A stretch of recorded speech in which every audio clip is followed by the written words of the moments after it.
అతి త్వరలో చేరువలో ఉన్నటువంటి సంక్రాంతి పండుగ సందర్భంగా కూడా అందరికీ శుభాకాంక్షలు తెలియజేసుకుంటున్నాను. మీకు అందరికీ తెలుసు, దక్షిణాది రాష్ట్రాలన్నింటిలోనూ ముఖ్యంగా ఆంధ్రప్రదేశ్ రాష్ట్రానికి సంక్రాంతి పండుగ అంటే వ్యవసాయదారులందరికీ, రైతు కుటుంబాలందరికీ కూడా చాలా ముఖ్యమైన పండుగ.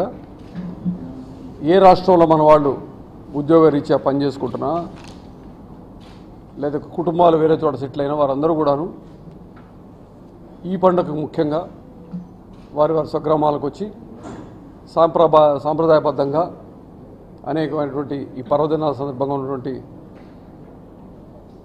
కార్యక్రమాల్లో పాల్గొని కుటుంబ సమేతంగా మళ్ళీ వెనక్కి వెళ్తూ ఉంటారు. దీనికి సంబంధించి అనేక మంది కుటుంబాలతో ప్రయాణికులు రావటం, పండగకు ముందుగా ముఖ్యంగా స్టూడెంట్స్ పిల్లలకి సెలవులు ఇవ్వటం వలన తల్లిదండ్రులు వాళ్ళందరినీ తీసుకొని వాళ్ళ పెద్దవారికి తీసుకుని రావడం, వాళ్ళ స్వగ్రామానికి రావడం, మళ్ళీ వెనకాల జరుగుతూ ఉంటుంది. దానికి సంబంధించి ఏపీఎస్ఆర్టీసీ ప్రతి సంవత్సరం కూడాను ప్రత్యేకమైనటువంటి బస్సుల్ని అదనంగా వేస్తూ ఉంటుంది. మాకు రోజు కూడాను తెలంగాణ రాష్ట్రం నుంచి అయితేనేమి, అదేవిధంగా కర్ణాటక, తమిళనాడు రాష్ట్రాల నుంచి సుమారు 4000 బస్సులు మిగతా రాష్ట్రాల నుంచి, అదేవిధంగా కొంచెం సుదూర ప్రాంతాల్లో అంటే ఒక శ్రీకాకుళం నుంచి ఏలూరుకి, విజయనగరం, విజయవాడకి అట్లా ఇంటర్నల్గా కూడా కొన్ని బస్సులు రన్ అవుతూ ఉంటాయి. 4000 పైచిలుకు బస్సులు. ఇవి కాకుండా 7వ తారీఖు నుంచి అంటే రేపటి నుంచి పిల్లలకి సెలవులు పెట్టిన కారణంగా, అదేవిధంగా భోగి పండుగ 14వ తారీఖు వచ్చిన సంవత్సరం, 15 సంక్రాంతి, 16 కనుమ అయిపోయినాక అంటే 16 సండే అయింది కాబట్టి ఆదివారం అయిపోయినాక 17, 18 అట్లా మళ్ళీ అందరూ వెనక్కి వెళ్తూ ఉంటారు. ఈ రోజుల్లో 7వ తారీఖు నుంచి 18వ తారీఖు వరకు ముఖ్యంగా పండగ ముందే ఉన్న ఇతర రాష్ట్రాల నుంచి మన రాష్ట్రానికి పండుగ అయిపోతూ ఉండగా రిటర్న్కి వచ్చి మళ్ళీ రిటర్న్ జర్నీకి సంబంధించి మళ్ళీ ప్రత్యేకమైన బస్సులు వేయడం జరుగుతుంది. దీనికి సంబంధించి 2021లో కొంచెం మనకి పూర్తిగా కోవిడ్ నుంచి కోలుకోపోవడం వల్ల అన్ని రోజులు కలిపి 5000 బస్సులు సుమారుగా నడపడం జరిగింది.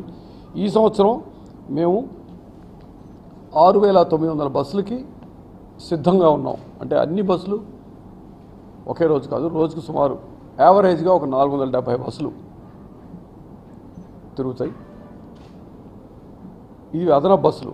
ఈ అదనపు బస్సులకు అన్నిటికీ కూడా 9000 సిరీస్ ఉంటుంది. అంటే సర్వీస్ నెంబరు 6000, 11,000, 12,000 అట్లా అన్నీ వేరు డిపోల్ని బట్టి ఉంటుంది. నార్మల్ సర్వీసులు అన్నీ కూడాను. బట్ అదనపు సర్వీసులు అన్నీ కూడా ఏ డిపో బస్ అయినా కూడా, అంటే హైదరాబాద్ నుంచి బయలుదేరుతున్నా, ఇటు నుంచి మళ్ళీ వెనక్కి వెళ్తున్నా స్పెషల్ బస్సులన్నిటికీ సర్వీస్ నెంబరు 9000 సిరీస్ ఉంటుంది. ఈ 9000 సిరీస్ ఉన్న బస్సులకి మాత్రం వీటిలో మేము స్పెషల్ బస్సు కింద పరిగణిస్తాం. మిగతా బస్సులన్నీ ఎప్పట్లానే యథావిధిగా ఇందా నేను చెప్పినట్టు అనేకమైన బస్సులు రోజు వెళ్తూ ఉంటాయి. అయితే ఈ రద్దీని తట్టుకోవడానికి కోసం మాకు జనరల్గా ఇక్కడ నుంచి ఒక అమలాపురం నుంచి, ఒక రాజమండ్రి నుంచి, వైజాగ్ నుంచి బస్సు, ఖాళీ బస్సు హైదరాబాద్కి వెళ్ళటం, అక్కడ రిజర్వేషన్ని బట్టి ఇప్పటికి మాకు సుమారు రెగ్యులర్ సర్వీసుల్లో ఉన్న 60%, అదేవిధంగా స్పెషల్ సర్వీసుల్లో కొన్ని రోజుల్లో 50% బస్సులు సీట్లు ఇప్పటికీ రిజర్వ్ అయినాయి. సో ఆ బస్సు యొక్క రిక్వైర్మెంట్ బట్టి ఆ రోజు ఎన్ని బస్సులు అవసరమో చూసుకొని ఇటు నుంచి బస్సు వెళ్తుంది అక్కడికి. అది బిహెచ్ఎల్ డిపోలోనో ఎక్కడో పార్క్ చేసుకొని ఆ సమయాన్ని బట్టి రిజర్వేషన్ టైంని బట్టి వాళ్ళు ఇచ్చినటువంటి ప్లాన్ని బట్టి ఏ డిపో నుంచి అక్కడి నుంచి బయలుదేరుతుంది. కొన్ని డిపోల నుంచి, మా బిహెచ్ఎల్ డిపో నుంచి, అదేవిధంగా కొన్ని బస్ స్టేషన్స్ నుంచి బయలుదేరుతాయి. మా ఎక్కువ శాతం బస్సులు ప్రయాణికులు ఎక్కువగా ఉండే పాయింట్స్ నుంచి బయలుదేరుతాయి. కాలనీలు, కొన్ని కాలనీల నుంచి బయలుదేరుతాయి. అంటే ప్రయాణికులకి చేరువలో వాళ్ళు బస్టాండ్కే రావాల్సిన అవసరం లేకుండా వాళ్ళ దగ్గరికే వెళ్ళి ఎక్కడి నుంచి అయితే ఎక్కువ మంది ఉన్నారో అక్కడి నుంచి బస్సులు అలైటింగ్ పాయింట్స్ అట్లే బోర్డింగ్ పాయింట్స్ ప్రయాణికులకు అనుకూలంగా ప్లాన్ చేసాం. ఆ విధంగా బయలుదేరి వస్తాయి. ఈ సమయంలో పూర్తిగా మనం అంటే కొన్ని ఆంక్షలు ఈ మధ్యనే మళ్ళీ కోవిడ్ ఆంక్షలు వస్తున్నాయి కాబట్టి దయచేసి అందరూ కోవిడ్ ప్రోటోకాల్ పాటించమని, మాస్కులు ధరించాలని, అదేవిధంగా అన్ని విధాల జాగ్రత్తలు తీసుకొని ప్రయాణం చేసుకొని సేఫ్గా మళ్ళీ ఇక్కడికి వచ్చి మళ్ళీ వెనక్కి వెళ్ళాలని చెప్పి అందరినీ కోరుకుంటున్నాను. ఇంతకుముందు మేము చెప్పినట్లుగానే ఈ ప్రత్యేక కారణాల వలన అదేవిధంగా డీజిల్ రేటు విపరీతంగా పెరిగిపోవటం వలన మా టికెట్ రివిజను చేసి 2 సంవత్సరాలు పైబడిపోయినాక ఇప్పటికీ డీజిల్ రేటు సుమారు 60% పెరిగింది. అప్పటి మా డీజిల్ రేటు 60 రూపాయలు ఉండగా ఇప్పుడు 95 రూపాయల 40 పైసలు. అది కూడా మా బల్క్కి వచ్చే రేట్ ఇది, బయట రేట్ ఇంకా ఎక్కువ ఉంటుంది. సో 50-60% డీజిల్ రేటు పెరిగినప్పటికి కూడాను మేము టికెట్ ఫేర్ పెంచలేదు. అది కాక ముఖ్యంగా బస్సు ఒకవైపు ఖాళీగా వెళ్ళవలసిన అవసరం వచ్చింది కాబట్టి ప్రత్యేక సర్వీసులకు మాత్రమే 9,000 సీట్స్ ఉన్న సర్వీసులకు మాత్రమే టికెట్ ఛార్జీని 50% పెంచడం జరుగుతూ ఉంది. నా నమ్మకం, నా ప్రగాఢ విశ్వాసం ఏంటంటే ఆంధ్రప్రదేశ్ ప్రజలు, తెలంగాణ ప్రజలు కూడాను ఏపీఎస్ఆర్టీసీని ఎప్పుడూ ఆదరిస్తూ ఉన్నారు. ఎందుకంటే మన బస్సులు ముఖ్యంగా ఈ మధ్య కాలంలో 2-3 సంవత్సరాలు కూడా కొత్త బస్సులు కొన్నాం మనం. మన బస్సులో ఉండే సౌకర్యాలు ఖచ్చితంగా మెరుగ్గా ఉంటాయి. అదేవిధంగా మన ప్రాంతం వారు మన బస్సుల్ని ప్రత్యేకమైన అభిమానంతో ఆదరిస్తారని, వాటి పట్ల ప్రత్యేకమైన అభిమానంతో వస్తారని చెప్పి నేను మనస్ఫూర్తిగా కూడా, ఎందుకంటే రిజర్వేషన్ కూడా చూస్తున్నాను పర్సంటేజ్ ఎట్లా ఉందో అవుతుందని చెప్పి సహృదయంతో ప్రజలు అర్థం చేసుకోవాలని వారు కోరుకుంటున్నాను. ఈ విధంగా స్పెషల్ సర్వీసులు వాడుకొని వారి స్వగ్రామాలకు వచ్చి మళ్ళీ తిరిగి సంతోషంగా పండుగ చేసుకొని వెళ్తారని ఆశిస్తున్నాను.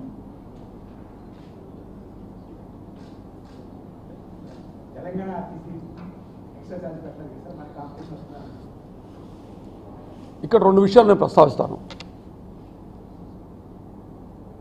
నేను రేటు పెంచేది పక్క రాష్ట్రం వాళ్ళు పెంచారా పెంచలేదా అనే దాని కారణం మీద ఉండదు. నేను చాలా క్లియర్గా చెప్పాను, మా రేటు యొక్క నిర్ణయం అనేది సహేతుకంగా ఉంటాయి మావన్నీ కూడాను. ఇది కాంపిటీషన్ అని మీరు అన్నారు. కాంపిటీషన్ అనుకునేట్లయితే రకరకాల ప్రయత్నాలు చేసుకోవచ్చు. అంటే నేను ఒక 25% తగ్గించాను కూడా ఏమవుతుంది? Is it a good business practice అనేది మనమే ప్రశ్నించుకోవాలి. ఇది రిస్ట్రిక్టివ్ ట్రేడ్ ప్రాక్టీస్ కిందకు వస్తుంది. అంటే నేను వారు ఆ రేట్ పెట్టారు కాబట్టి ఇంకో 20% తగ్గించాను అనుకోండి, ఎవరికి లాభం? ఏమి సాధిస్తున్నావు? అసలు నేను అనేది ఏమిటంటే నువ్వా నేనా అనే దాని దగ్గర నుంచి నువ్వు నేను అనేటువంటి పరిస్థితి వస్తే బాగుంటుంది. అంటే నా ఉద్దేశం ఏమిటంటే ఈ రోజున ఆంధ్ర రాష్ట్రం, తెలంగాణ రాష్ట్రం రెండింటి మధ్య బస్ సర్వీసులు ఇంతకుముందు ఉన్నటువంటి 2.5 లక్షల కిలోమీటర్ల నుంచి తగ్గించుకొని ఇవాళ రోజుకి 1.5 కిలోమీటర్లు మాత్రమే మన రాష్ట్ర బస్సులు, ఏపీఎస్ఆర్టీసీ బస్సులు తెలంగాణలో ప్రయాణించగలవు.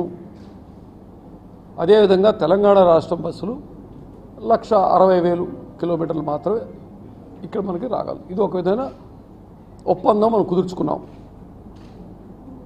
దీని బదులు అసలు ఇద్దరం ఒక 50,000 కిలోమీటర్లు 70,000 కిలోమీటర్లు పెంచుకుంటే ఇద్దరికీ లాభిస్తుంది కదా.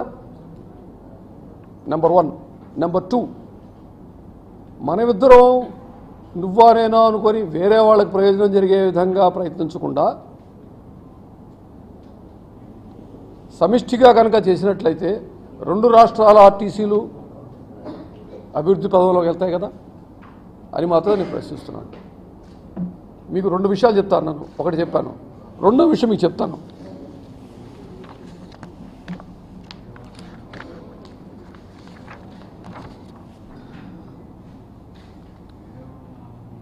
మన కార్గో రేటు తీసినట్లయితే మనం కార్గో రేట్లు పొరుగు రాష్ట్రాల రేట్ల కన్నా తక్కువ. అదేవిధంగా ప్రైవేటు సంస్థలు ప్రైవేటు కార్గో సర్వీసులు అన్నిటికన్నా కూడా తక్కువ అని ఇంతకుముందు కూడా తెలియజేశాను. ఉదాహరణకి ఈ చార్ట్ మొత్తం మీకు ఇస్తా కావాలంటే, ఉదాహరణకి 200-300 కిలోమీటర్ల మధ్య దూరం ఉన్నప్పుడు 26 నుంచి 50 కిలోలు వెయిట్ ఉన్న పార్సెల్ పంపించాలంటే నేను ఛార్జ్ చేసేది 120 రూపాయలు. పక్క రాష్ట్రం వాళ్ళు 270 వసూలు చేస్తున్నారు. వాటి గురించి మేము ప్రశ్నించామా? ఈ విధంగా మీరు చూసుకోవచ్చు. ఎంత everything is open, is nothing, I'm not saying anything new. మేము ఇంకొక వాళ్ళ రేట్ల గురించి ప్రశ్నించాము, అవసరం లేదు. మా నిర్ణయాలన్నీ సహేతుకంగా బిజినెస్ సరిగా చేసుకునే విధంగా ఉంటుంది తప్పించి నేను మునిగిపోవాలనో పక్కోళ్ళు మునగాలనేటువంటి ఆలోచనలు మాకు ఉండవు. ఇది ప్రత్యేకంగా ఈ రెండు విషయాలు మీకు తెలియజేసుకున్నాను. ఎందుకంటే సమిష్టిగా చేసినప్పుడు ప్రభుత్వ రంగ సంస్థలు అభివృద్ధి పదంలో వెళ్తాయి, వాటికి లాభం జరుగుతుంది. ఈ రెండు కానప్పుడు ప్రభుత్వేతర సంస్థలు అంటే ప్రైవేటు ట్రావెల్స్కి లాభం చేయడం కోసం చేస్తున్నట్టు తప్పించి కూడా కాదు.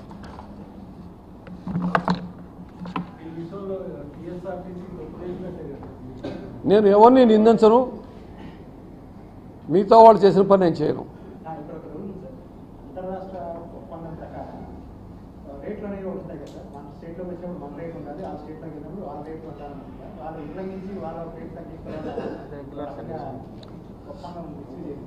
ఒకటి ఏంటంటే ఇది రెగ్యులర్ సర్వీస్కి వర్తిస్తుంది, స్పెషల్ సర్వీస్కి వర్తించదు. రెండో విషయం ఏంటంటే ఇవాళ ప్రజలు ఎలా ఉన్నారంటే ₹1 ఎక్కువైనా బెటర్ సర్వీస్ ఉంటే దాన్ని పొందడానికి సిద్ధంగా ఉన్నారు. ఒక ఆర్టీసీ గురించి మాట్లాడలేదు నేను, ఎక్కడైనా మీరు చూసుకోండి. If I give better service people are willing to pay single rupee extra. ఏది ఏమైనప్పటికీ నేను ఒకరిని విమర్శించడం అనేది నా పద్ధతి కాదు, అవసరం లేదు. ఒక్కసారి ఇటువంటివి చూసుకుంటే మీకు తెలుస్తుంది. నేను ఒకళ్ళ గురించి విమర్శించడం కానీ నిందించడం కానీ మా ఏపీఎస్ఆర్టీసీ నైజం కాదు. డిఫరెన్స్ ఏమి లేకపోగా కొంతమంది పని కట్టుకొని ఏపీఎస్ఆర్టీసీ బస్సులు నిల్లు, టీఎస్ఆర్టీసీ బస్సులు ఫుల్ అని రాసినప్పటికీ కూడా మాకే ఆదాయం ఎక్కువ వచ్చింది. అందుకే చెప్తున్నా, మాకు ఆ విశ్వాసం ఉంది. We give a better service and that's why people are willing to pay more money.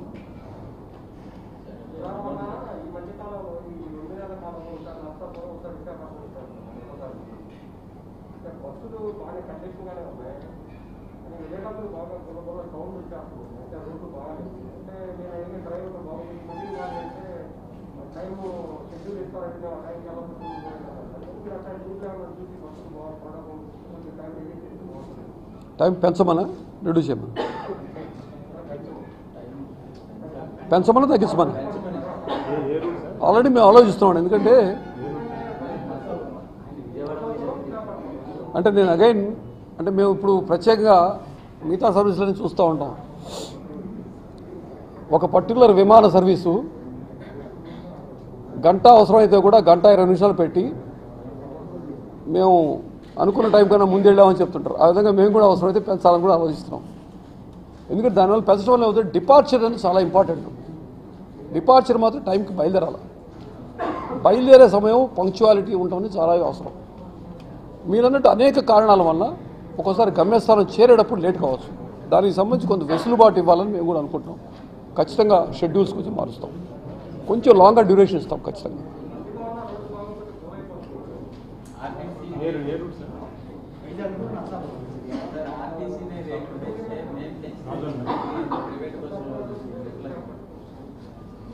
నేను చెప్తున్నా అండి, మీరు నమ్మరు. మా రేట్లు ఒక్కొక్క రేటు తీసుకుంటే అది కార్గో రేట్ కావచ్చు, టికెట్ రేట్ కావచ్చు, మేము అద్దెకి ఇచ్చేటువంటి స్టాల్ రేట్ కావచ్చు, మేము ఇచ్చేటువంటి బీఓటీ అంటే పెద్ద పెద్ద ఓపెన్ ప్లేస్లో అది ఇచ్చేటువంటి రేట్లు కావచ్చు. We always want to be an ideal business man. అంటే మేము చాలా పెద్ద మనసుతో ఉండి చేసేటువంటి పని, అంతేగాని పిండుకోవాలని జనాల్ని బాధ పెట్టాలనే ఉద్దేశం కాదు. ఇది తప్పనిసరి అయిన పరిస్థితిలో చేసినటువంటి నిర్ణయం. That's all I can say. Plan ఉందండి. ఇప్పుడే మేము కొంచెం కోలుకుంటున్నాం. ఒక నాలుగు నెలలుగా మాత్రమే కొంచెం ఆదాయం కొంచెం కుదుట పడతా ఉంది. దాంతో మేము కొన్ని కొత్త నిర్మాణాలు కూడా చేపడుతున్నాము. ఫర్ ఎగ్జాంపుల్ ఒక గుడివాడ, కడప బస్ డిపోలు నిర్మాణం చేస్తారు. ఒక్క బస్ డిపో నిర్మాణం చేయడానికి 10 నుంచి 30 కోట్ల వరకు అవుతుంది, 10 నుంచి 20 కోట్ల వరకు అవుతుంది. ఇవన్నీ మేము ఇన్వెస్ట్ చేయాల్సి ఉంటుంది. ఎన్నిటికీ సంబంధించి ఇప్పుడిప్పుడే మేము కొంచెం మెరుగుపడుతున్నాం. ఇవి ప్లస్ కొత్త బస్సులు తీసుకునే ఆలోచన కూడా ఉంది. ఖచ్చితంగా తీసుకుంటాం. విద్యుత్ బస్సులు మోడల్ బస్సు ఫిబ్రవరిలో ఉంటుంది. ఫస్ట్ అంటే ప్రోటో బస్సు అంటారు దాన్ని ప్లేస్ చేస్తారు. దాన్ని స్టడీ చేసినాక ఇక టోటల్గా మాకు వీళ్ళని త్వరలో 100 బస్సుల వరకు వస్తాయి. ఆ తర్వాత ఇంకా కొండపైన కూడా కొన్ని ఎలక్ట్రిక్ బస్సులు తిప్పడానికి టీటీడీ వాళ్ళు అడిగారు. వాటికి సంబంధించి కూడా ప్రయత్నాలు చేస్తున్నాం.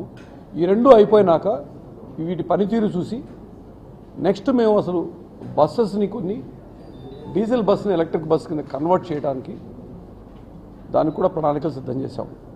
అంటే ఎక్కడైతే బాడీ బాగుందో, ఎందుకంటే ఇంజిన్ మొత్తం మారిపోతుంది, ఎలాగో ఇంజిన్ పాత పడిపోయి తీసేసి ఎలక్ట్రిక్ బస్సుల్ని డీజిల్ బస్సుని ఎలక్ట్రిక్ రిట్రో ఫిట్టింగ్ చేయాలని కూడా ఆలోచన ఉంది. ప్లస్ కొత్త బస్సులు కొనేటువంటి ఆలోచన కూడా ఉంది. ఈ ప్రయత్నంలో ఉన్నాం. ఈ ప్రణాళిక ఉంది, దాని ప్రకారం టైం పట్టచ్చండి. అంటే నిర్ణయం తీసుకుంటాం. ఎందుకంటే ప్రస్తుతం ఇది మొదటిసారి కాబట్టి ఈ చుట్టుపట్ల మనం ఎక్కువ రన్ చేయాలి. చిన్న రూట్లు ఏదో ఫర్ ఎగ్జాంపుల్ ఎయిర్పోర్ట్లో తిరిగే బస్సులో చూసాను తప్పించి ఇంత లాంగ్ డిస్టెన్స్లో ఎలా ఉంటుంది ఏమిటి వాటి పనితీరు చూడాలి.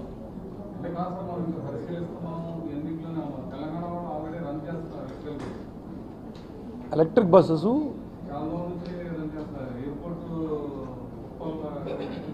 అంటే నేను చెప్పా కదా, ఎలక్ట్రిక్ బస్ అనేది షార్ట్ డిస్టెన్స్ యొక్క అనుభవం ఉంది. లాంగ్ డిస్టెన్స్ ఎలా ఉంటుందో పనితీరు చూసి చెప్పాలా ఒకటి. నెంబర్ 2 ఎయిర్పోర్ట్, అది నేను ఎందుకే చెప్పే ఉదాహరణలో ఎయిర్పోర్ట్ తిరగటం అనేది వేరు, లాంగ్ డిస్టెన్స్ తిరగడం వేరు, ఘాట్ సెక్షన్ తిరగడం వేరు. ఇవన్నీ చూసి పనితీరు చూసాక కూడా, అందుకే దీనికి షెడ్యూల్ ఉంటుంది. రేపు తెచ్చి బస్ పెట్టేయడం వల్ల ఉపయోగం ఉండదు. బస్సుకి ఎలక్ట్రిక్ ఛార్జింగ్ స్టేషన్ పెట్టుకోవాలి అన్నీ తీసి. అందుకే నేను చెప్పేది ఫిబ్రవరిలో వచ్చే నెలలో ప్రోటోటైప్ బస్సు ఉంటుంది మా దగ్గర. దాని రన్నింగ్ అది చూసి మిగతాది వాటిని ఎక్స్పాండ్ చేయడం ఉంటుంది. ఎప్పుడు కూడా మనం స్టార్ట్ చేసుకుంటాం ఆరంభ స్వరత్వంగా కాకుండా ప్రాపర్ ప్లానింగ్తో చేయవలసి ఉంటుంది.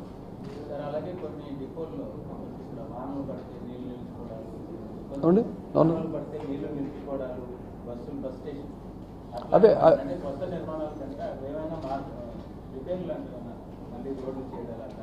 ఇప్పుడు నేను ఉదాహరణకి మొన్న వరదల్లో కడపకి వెళ్ళినప్పుడు నేను మోకాళ్ళు లేతు నీళ్ళల్లోనే వెళ్ళి డిపో లోపలికి వెళ్ళాల్సి వచ్చింది, గ్యారేజ్లోకి. అంటే నాకన్నా ముందే అక్కడ సిబ్బంది లోపలికి వెళ్ళారు. వాళ్ళు ఎంత కష్టపడి లోపలికి వెళ్ళారో నేను చూడటానికి వెళ్ళి ఉండే నేను. సో చూసి ఇప్పుడు దాన్ని మొత్తం బస్ డిపోనే రీలొకేట్ చేస్తున్నాం అక్కడ. అట్లా కొన్ని డిపోలు ఆల్రెడీ ప్లాన్ చేస్తాం, కొన్ని బస్ స్టేషన్స్ అదేవిధంగా ప్లాన్ చేస్తున్నాం. అందుకే కొంత ఇన్ఫ్రాస్ట్రక్చర్ డెవలప్మెంట్ చేస్తున్నాం ప్రస్తుతం. ఇది కొంచెం వ్యయంతో కూడిన పని, బట్ టేకప్ చేస్తున్నాం అన్నీ. నివేదిక మాకు అందింది, స్టడీ చేస్తున్నాం అండి. నివేదిక వచ్చింది 2 days బ్యాక్ వచ్చింది. అదే ప్రస్తుతం స్టడీ చేస్తాం, ఇప్పుడే పూర్తి వివరాలు చెప్పలేను. నివేదిక అయితే మాకు వచ్చింది. జాయింట్ ఎంక్వైరీ కమిటీ వాళ్ళు నివేదిక తయారు చేసి ఇచ్చారు. స్టడీయింగ్. అదే it's too early to say anything. మొత్తం రిపోర్ట్ చదివినాక అధ్యయనం చేసాక వాళ్ళు చెప్పడం జరుగుతుంది. రిపోర్ట్ అయితే వచ్చిందండి, నివేదిక వచ్చింది మాకు.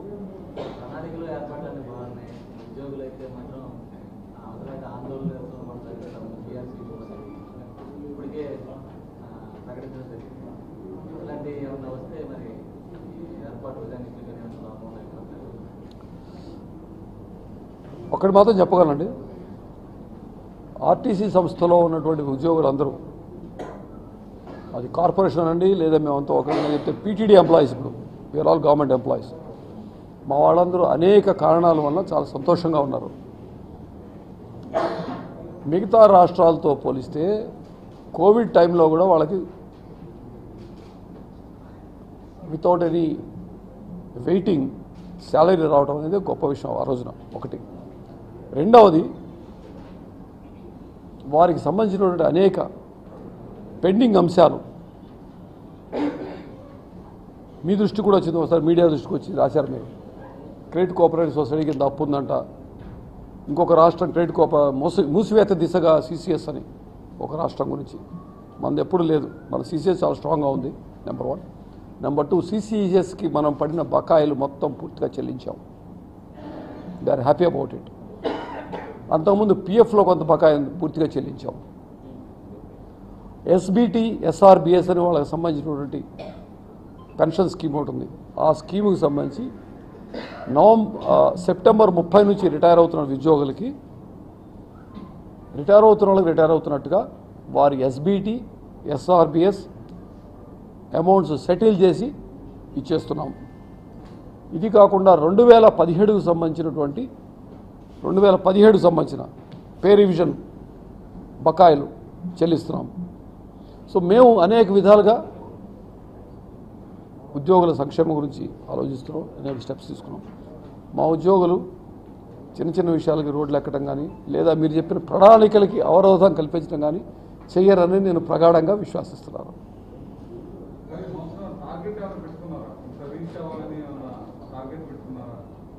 ఇది సంక్రాంతి గురించా? మేము టార్గెట్స్ ఉన్నాయి, ఎన్ని పబ్లిక్ చెప్పేది కాదు, ఎవరో టార్గెట్స్ 65, 66 దగ్గర ఉన్నాం. 78 తగ్గకుండా ఉండాలని మా ఉద్దేశం. 78, 80 రావాలని మా ఆలోచన.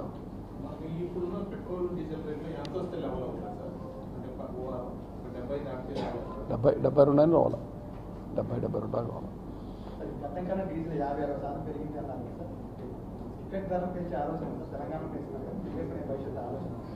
అదే నేను చెప్తున్నాను కదా, టికెట్ ధర పెంచవలసి వస్తే మేము పెంచుతాం, కానీ వాళ్ళు పెంచారు వీళ్ళు పెంచారు వాళ్ళు తగ్గించారు అనే ఆలోచన మాకు ఉండదు. అసలు కంపారిజన్ అది కాదండి. మన కంపారిజన్ ఎప్పుడు మన నిర్ణయాలని మనం సహేతుకంగా మనం ఆలోచించి మన రీజన్స్ ప్రకారం మనం చేస్తాం తప్పించి పక్క వాళ్ళ గురించి చూసేది మన నైజం కాదు. ఏం లేదు, అనవసరంగా లేనిపోయి మనం అనుకోవద్దు.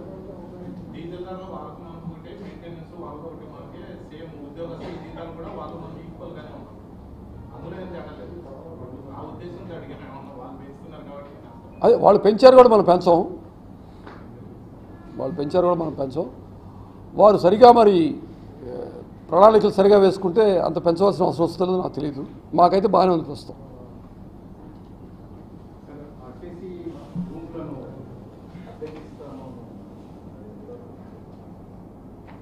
చెప్పండి. భూములను ఇస్తున్నాం కదంటే ఆల్రెడీ మేము ఇప్పుడు 9 ఆల్రెడీ టెండర్కి వెళ్తున్నాము. ఆల్రెడీ టెండర్ ప్రకటన కూడా వచ్చింది. అవి కాకుండా ఇంకో 27 ప్లేసులు మళ్ళీ ఐడెంటిఫై చేశాము. ఇది నిరంతర ప్రక్రియ. ఎక్కడైతే ఖాళీ ఉందో స్థలం దాన్ని ఏదో విధంగా కమర్షియల్గా చేయాలనే ఆలోచన ఉంది. ఇది నిరంతరంగా జరుగుతూ ఉంటుంది. ఇది అయిపోయినాక మళ్ళీ ఇంకెక్కడైనా ఐడెంటిఫై అయితే చేస్తాం, అట్లా చేస్తూ ఉంటాం.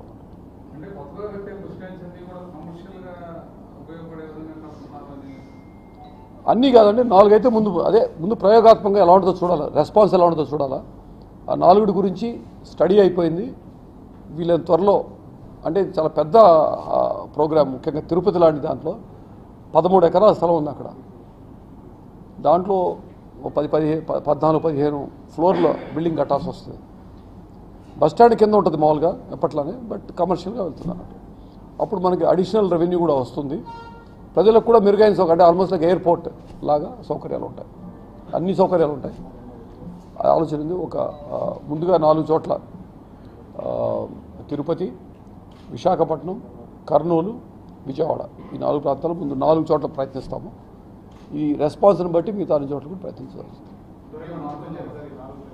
ఏమా ఉన్నారు, వచ్చారు, ఇక స్టడీ చేస్తున్నాం.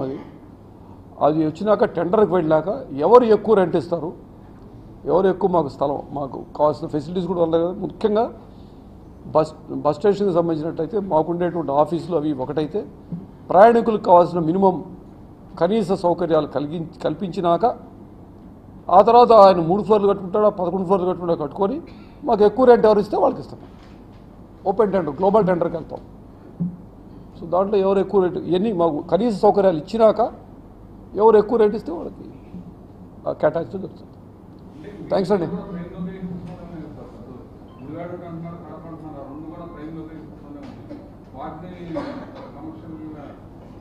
అంటే ఇవి ఎలా ఉంటుందంటే ముందు కొన్ని ప్లాన్ చేసి ముందు 1-2 చేసినాక మనకు ధైర్యం వచ్చాక మిగతా చేయడం జరుగుతుంది. తర్వాత అన్నీ మార్చుతాం. బహుశా చిన్న చిన్న ప్లేస్లో కూడా చేయొచ్చు.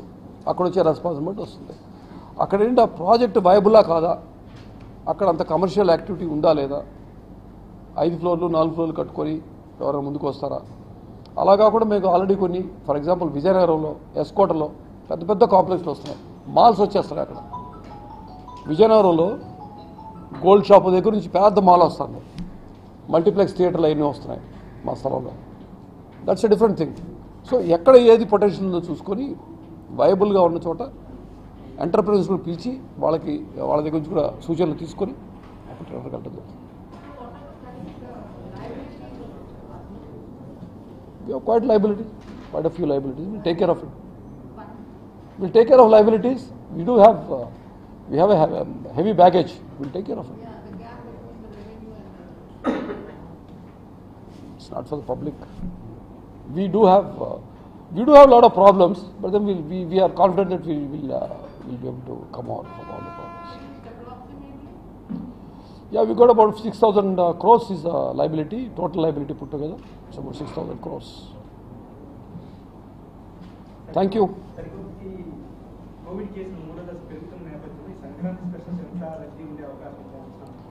ఇప్పటికైతే ఏమీ మార్పు ఏం కనపట్లేదు. చూద్దాం ఎలా ఉంటుందో. అంటే రద్దీ తగ్గితే అకార్డింగ్లీ మేము బస్సులు వేసుకొని సిద్ధంగా ఉన్నాం, లేకపోతే తగ్గిస్తాం అంతే. అది పెద్ద ఇష్యూ ఏం కాదు. బస్సు తిరిగితేనే కదా డీజిల్ ఖర్చు అయ్యేది, అప్పుడు రేట్ పెంచేది, లేకపోతే అది ఉండదు. స్పెషల్ బస్సులు అయితే ఆర్డినరీ బస్సులు వెళ్ళిపోతాయి, రెగ్యులర్ బస్సులు. ఓకే, రైట్ అండి, thank you. Please join for lunch.